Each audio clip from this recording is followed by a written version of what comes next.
किसी नगर में एक सेठ रहता था। वो अपने कुत्ते को हमेशा अपने साथ रखता था।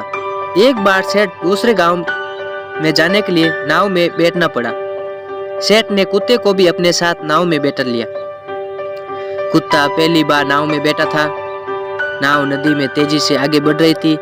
हिलती नाव की वजह से कुत्ता असहज होता जा रहा था। चारों ओर पानी देखकर कुत्ता उछल कूद करने लगा। नाव में बैठे सभी लोग कुछ देर तक चुपचाप बैठे रहे।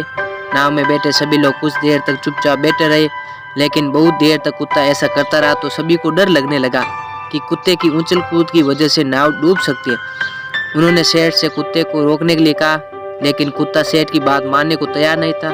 कुत्ते की उछल कूद और बढ़ने लगी। सभी डर गए। उसी नाव में एक बुद्धिमान संत भी बैठे थे। संत ने सेठ से कहा कि अगर आप आज्ञा दे तो कुछ देर में मैं इसे ठीक कर सकता हूँ।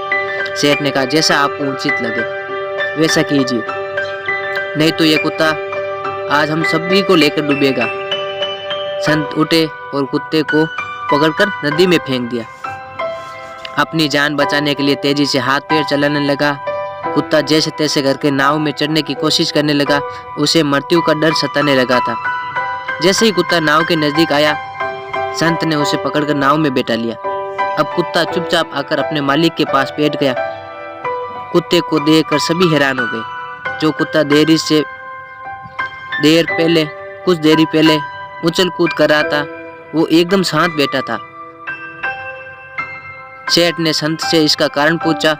संत ने कहा, जब कुत्ते को पानी में फेंका तब इसे समझ आ गया कि उसकी जान खतरे में।